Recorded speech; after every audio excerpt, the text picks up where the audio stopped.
Theater 5 presents Miss Martha Scott in Mirror, Mirror on the Wall.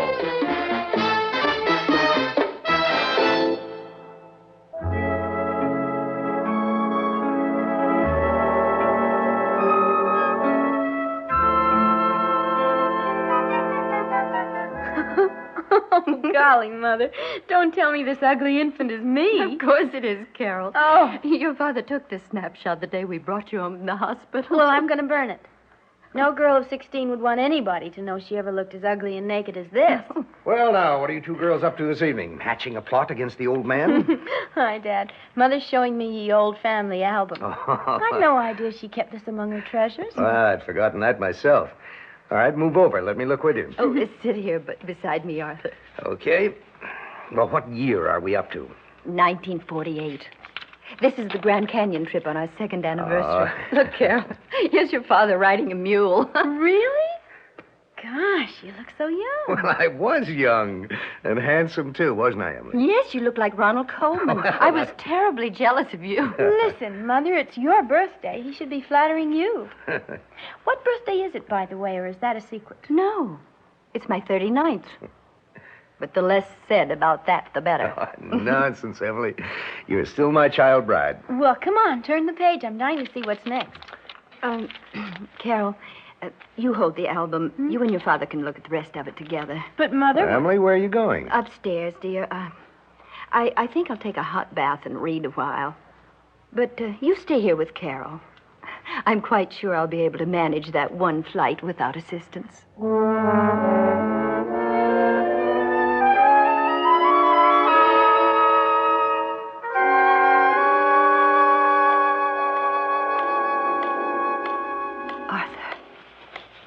Arthur, are you asleep? Mm-hmm. Time to get up?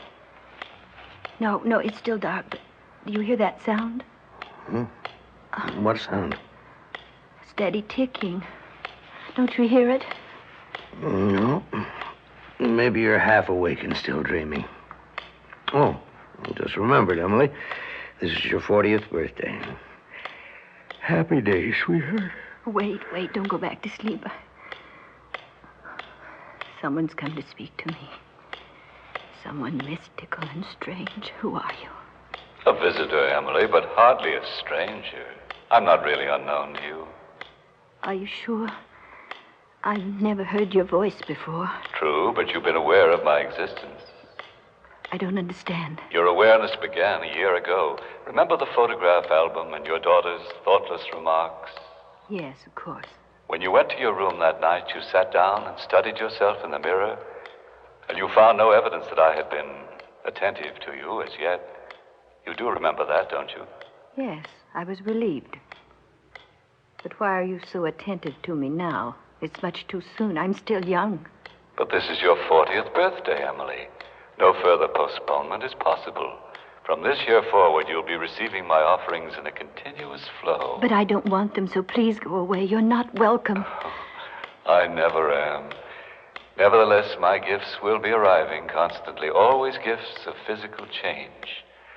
My first one is trivial, hardly noticeable at all. Oh, what is it? You'll see. When? In the morning, when you brush your hair. Au revoir, Emily. Au revoir.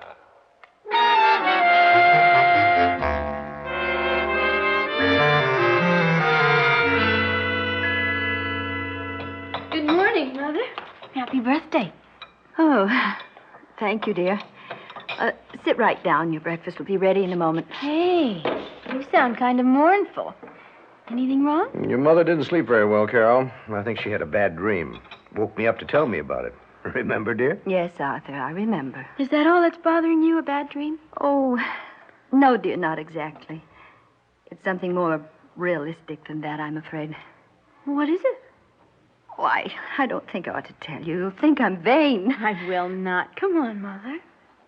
Well, I never noticed it until this morning, but I'm getting slightly gray. There isn't much you can do about it, I guess. None of us can escape gray hair. It's a gift of time. What did you say, Arthur? I said gray hair's a gift of time. What about that breakfast, birthday girl? I don't want to miss the 8:15.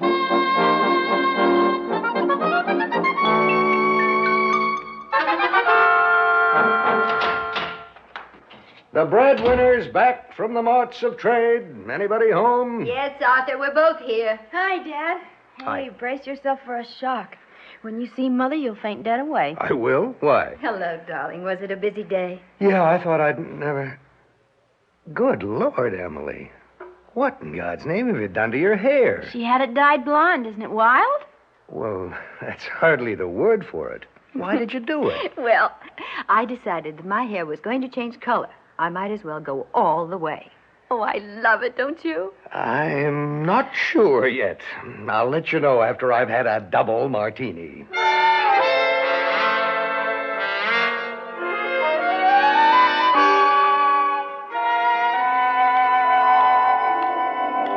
Good morning, Emily. No, not now, please. You were thinking of me again, weren't you? I was trying not to, but I can't Of seem... course you can't, especially on your 41st birthday. You intrude on everybody this way. Every mortal being, but most of them are more philosophical about it and accept my gifts without so much resistance. Which leads me to a painful observation, Emily. You've totally ruined the gift I brought you a year ago. Mm-hmm. Those dreadful gray hairs, they were disgusting. But as Arthur pointed out, they made you look distinguished. If you'll forgive me for saying so, your hair has lost a great deal in translation. Well, I'm going to keep it this way, and that's that. Oh, I'm sure you are. Pity. Oh, won't you please leave me now? I'd like to sit at my dressing table in peace. I'll go the instant you've seen my birthday gift.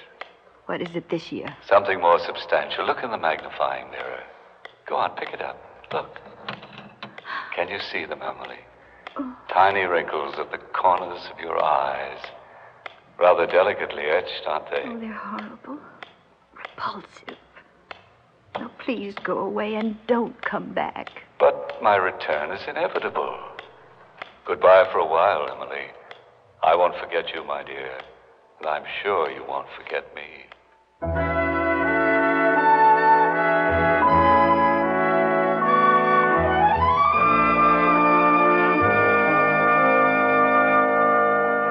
I'm simply mad for these two dresses, Mother. Which one do you like? I'm not sure. Hold them up and let me compare them. Golly, I'd like to have both of them. I wish you could, Carol, but remember what your father said. One new dress at tax time is plenty. Oh. I think I prefer the pink one. It suits your coloring better. Okay. I'll go in the fitting room and try it on. You coming with me? No, I'll stay out here and try to find a dress for myself. All right. I won't be long. Hello, Emily. How are you? Now go away. I'm not going to listen to you. I'm trying to find a dress. Oh, that black one you're holding, it's dignified and conservative. Just the thing for a woman of 42. You like it? I did, before you reminded me of my age. But it's perfect for you. Hold it up in front of the long mirror. Very well. Just right, isn't it? No. It's too conservative, too somber. Wait, don't go away from the mirror. I'd like you to see my annual offering. Where is it? Where do I look? At your face, of course. Lean forward and look carefully.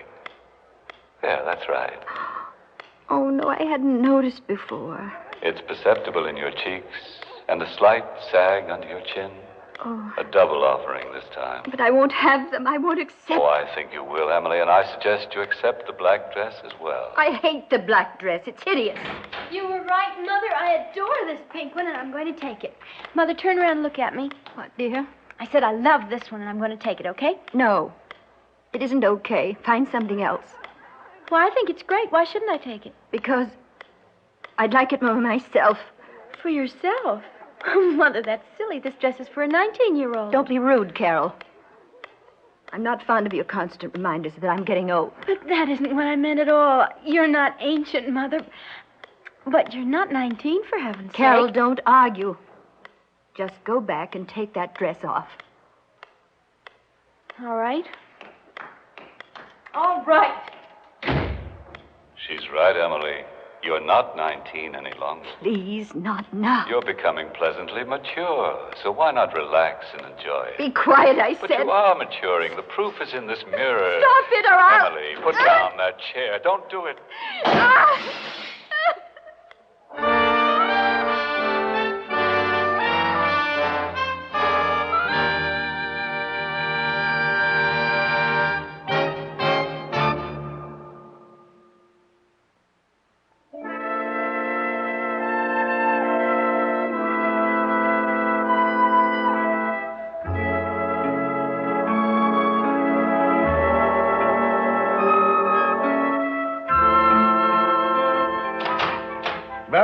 Emily. We've got to get to the church. I know that, dear. I'll be ready in a moment. Well, first thing you know, we'll miss our own daughter's wedding.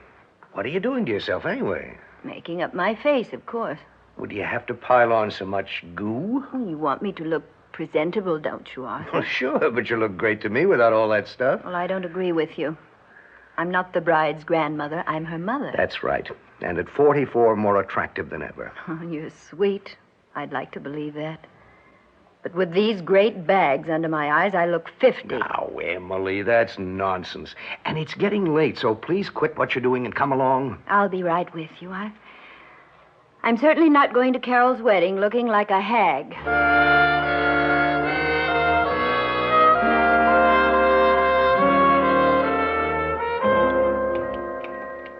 Hello, Mother. Hello, dear.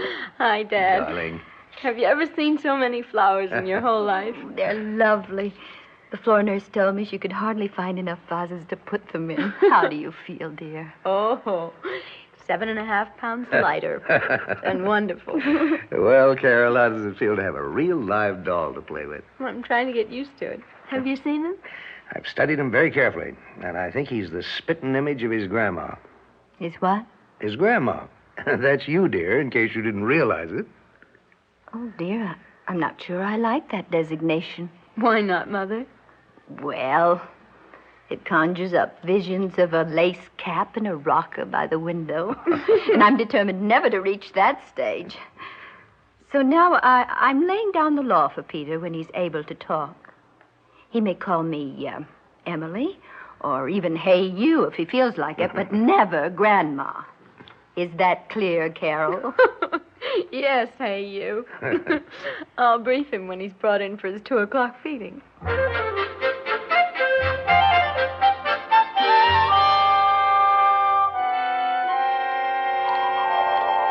Greetings, Emily. Oh, dear. It's you again. Yes, I've returned after a long absence. But how did you find your way back into my mind?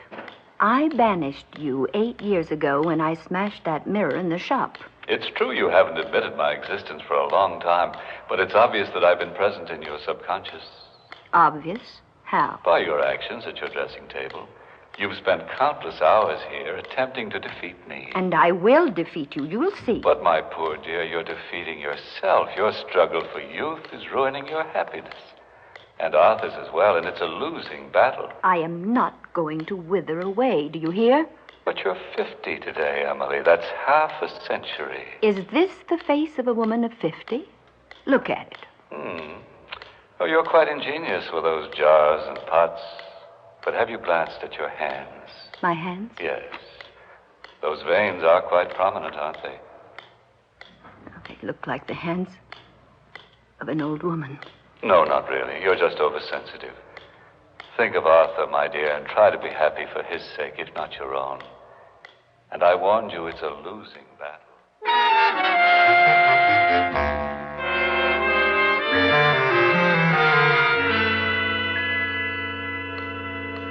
Happy birthday, dear Emily. Happy birthday to you. All right. I can't say I haven't been expecting you after 5 years.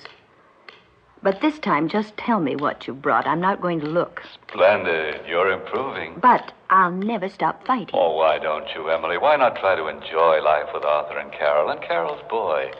Peter's 9 years old now. You could have fun together. So stop fighting, Emily. Start living. You'll find it lots more fun. Do you really think so? Oh, I do. Then I'll try. I honestly will try.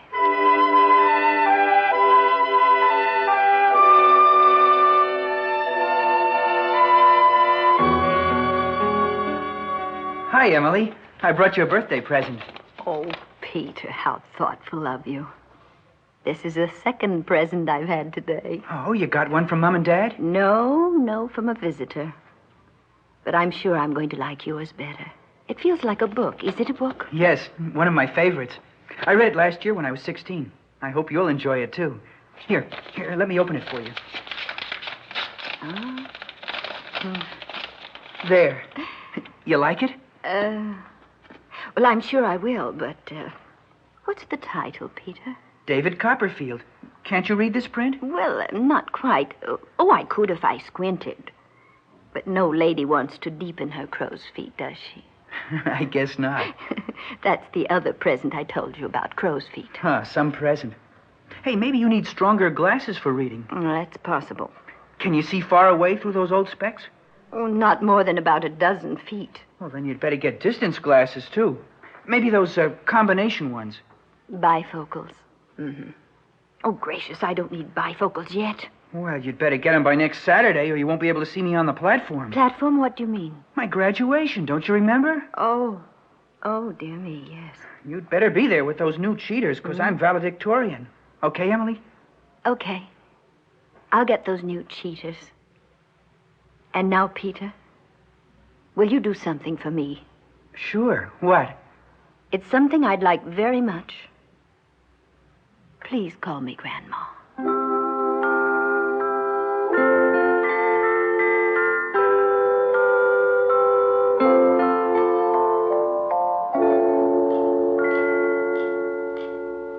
Hello.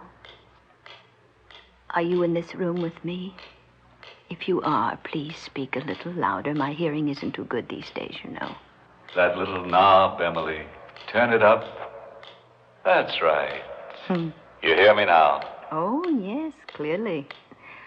I was afraid you'd forgotten me. On your 75th birthday, how could I? Strange, isn't it? These days I don't mind your visits. I used to hate them. Yes, it took me a good many years to find a welcome here. You are welcome now. I've been terribly lonely since Arthur went away. Oh, I do hope I made Arthur happy. You did, Emily. He loved every moment of his life with you. That's good. Good. Who's there? Who just came into the room? It's Carol, Mother. I thought I heard you talking. You did.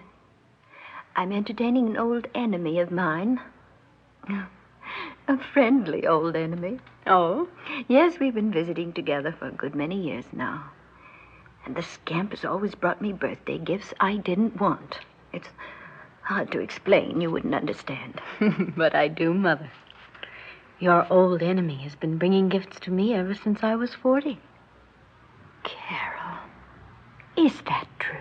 Of course. But he never frightens me the way he used to frighten you. Oh, dearest. If only you had accepted his gifts cheerfully, how much happier you would have been. Oh, yes, I know that now. I'm going to get your medicine, Mother. I'll be right back. Is my friendly enemy still here? You haven't left me, have you? No, indeed. I wouldn't go away without leaving you a gift. Good, good. At 75, I expect something extraordinary. It is extraordinary. And after you receive it, I'll never bother you again. Oh, don't say that. Please don't stop coming. You must come back. That would be impossible. My last gift to you, Emily, is the most desirable one of all. That is the gift you've been praying for, isn't it? Yes, I confess it is. And I'll accept it gladly. Thank you, dear friend. Thank you.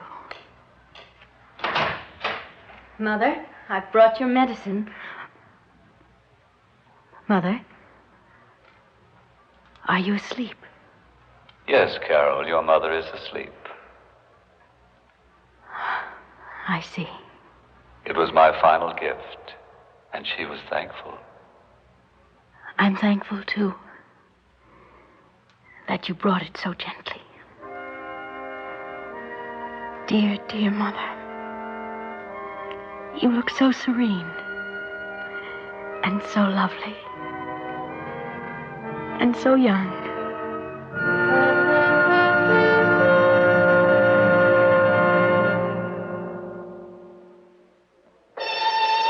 Theater 5 has presented Mirror, Mirror on the Wall, written by Albert Miller, directed by Ted Bell. In the cast, Martha Scott, Court Benson, Joan Loring, Paul McGrath, and Peter Fernandez. Script editor, Jack C. Wilson. Original music by Alexander Vlastotsenko. Orchestra under the direction of Glenn Osser. Executive producer for Theater 5, Mr. Lee Bowman. We invite your comments. Write to Theater 5, New York 23, New York. This is Fred Foy speaking.